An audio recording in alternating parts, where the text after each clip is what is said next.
Hello, my name's Becky Safe. Welcome back to my YouTube channel. In this video, we're going to look at FM synthesis or frequency modulation. This is a wonderful technique to get lots of harmonics and movement into your sounds. And today I'm going to introduce you to what FM synthesis is. I'm not going to go too deep into the topic because what I want to do is show you how you can use it to make a jump up bass. If there's anything that you use frequency modulation to make, please let us know in the comments, as I'd love to hear what you use FM synthesis for. Also below will be the timestamps so that you can skip back and forth to your favorite section. We're going to introduce FM synthesis first, and then we're going to get into the jump up bass. All right, so into Ableton, and we have a copy of Vital. I also have Melda's oscilloscope and Span, just so I can show you what's happening as we do the frequency modulation. So opening up Vital,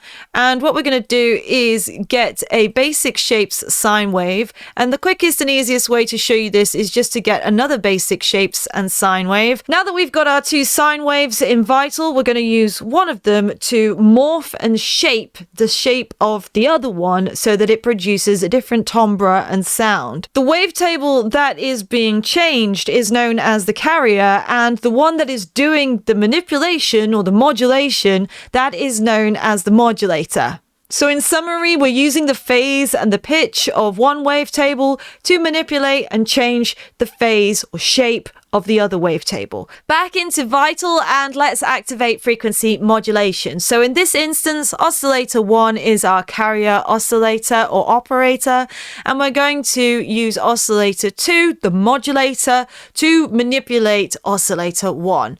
You click on the drop down menu here and you see FM from oscillator 2. And if we listen to it with and without the frequency modulation activated, you can hear the difference. So that is without, and this is with.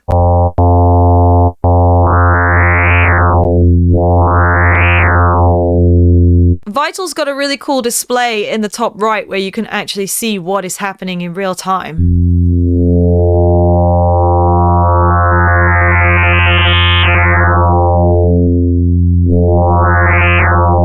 And on the oscilloscope, we can see the same thing happening.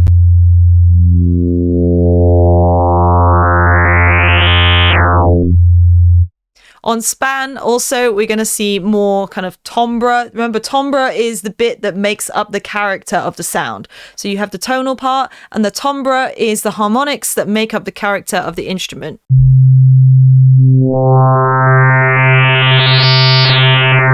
So we're still getting the same pitch because the fundamental is not changing, but we're getting lots of different textures on top, which means that the timbre or the character of the sound is changing. So that is a brief rundown of what frequency modulation is. And obviously, if you use different wavetables, you're going to get different textures because there's different shapes modulating your carrier signal.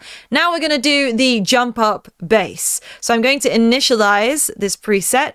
We're going to get a basic shapes and sine wave, another basic shapes and sine wave, and we're now going to switch these so that they're a few octaves apart. So the first one I'm going to bring down 1 octave, and the second one I'm going to bring it up 2 octaves. So now they're 3 octaves apart. We're going to frequency modulate from oscillator 2. I'm going to bring the phase randomization down on both of them so that they trigger from the same point every time. And now let's just play this.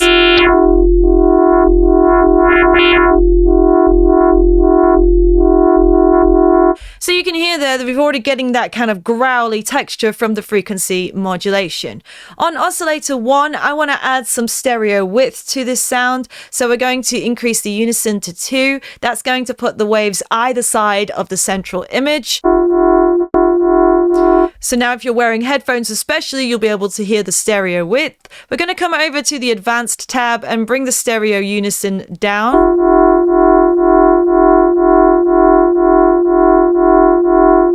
So you'll hear there that we're kind of honing it back into the center. We're giving it width, but controlling that width by bringing it back into the middle. We're going to turn down the level of oscillator 2 because we don't want the audio to come out of our modulator. And then we're going to drag LFO1 up to the frequency modulation so that we're getting some movement.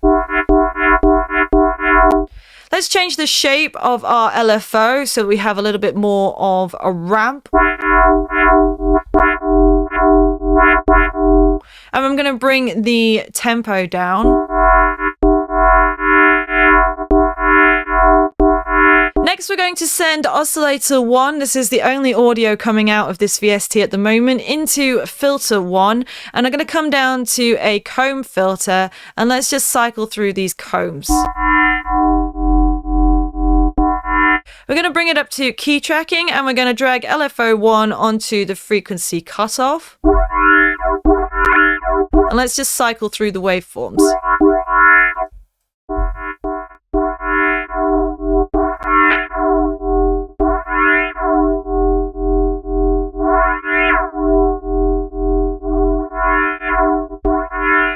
Cool, so we've got some resonant kind of peaks coming in there through that comb filter. Next, we're going to go into the effects section and we're going to add some distortion. And this is where you're going to get that screechiness now because it's really pushing everything up. So we're going to increase the drive.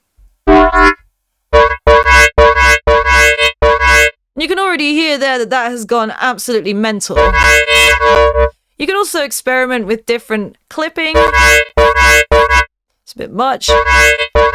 Then we've got some multi-band compression, some OTT. So we're separating the bands and compressing them individually.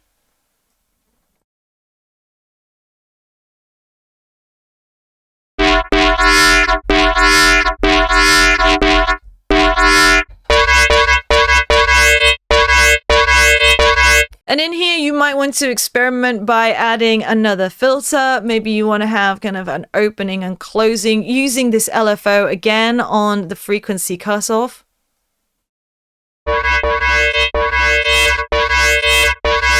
Now, because we've got the first oscillator in two voices and it's either side of the central image, if you want to add in a sub bass to this and just have that in the center, then add in another oscillator and send it to direct out. Bring down the octaves so that you're getting a sub frequency.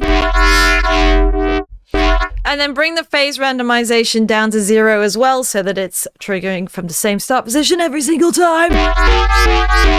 You could also experiment with oscillator 3. You could add the LFO onto the level of oscillator 3 so that it's kind of coming up and down with the bass. You could add that to the level of oscillator 1 as well. And we're almost there making this sound. We've done the post-processing, we've done the frequency modulation. The other key thing that you may overlook but is crucial to creating those inharmonic partials is creating some non-integer ratios between your carrier and your modulator. And if that sounded like crazy talk, let me show you. So at the moment we have 3 octaves apart between our oscillators. No audio coming out of oscillator 2. So whatever we do to this, it's not going to change the pitch of the VST because there's no audio coming out. And also, if we start to fine tune this oscillator, it's going to change the phase of the modulation of oscillator 1. And this actually will not affect the pitch of your carrier signal. Instead, it will introduce inharmonic partials, which create that screechy sound, which when we post-process with the multiband and the distortion and rift, which by the way, I absolutely recommend, and there's a link below to that plugin. It is insane. It's insane. I also have a video on it as well, but link below. Let's just start to fine tune oscillator 2.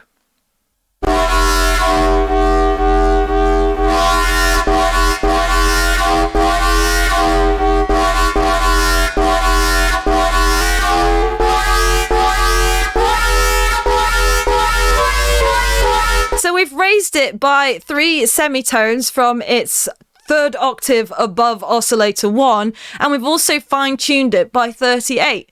And now we've got a way more screechy jump-up sound.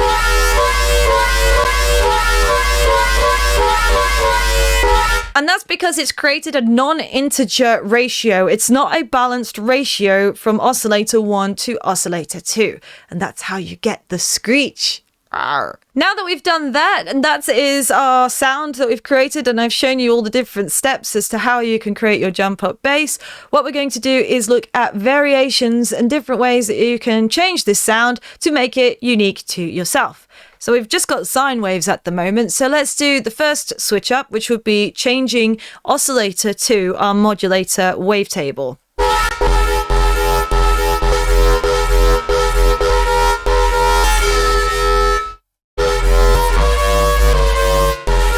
So by switching up the wavetable, we're changing the timbre of the sound. We could also change the FM amount. So at the moment we have this amount, but we could increase this. We can hear there that it starts to sound pretty naff, so not too much.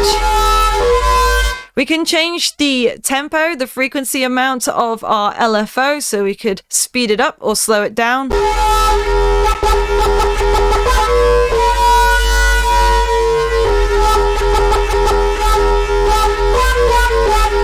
We could also change the shape of our LFO. And another thing is to switch up the octaves of your modulator. So at the moment it's on 28, but let's just drop it by 12. So we're dropping an octave.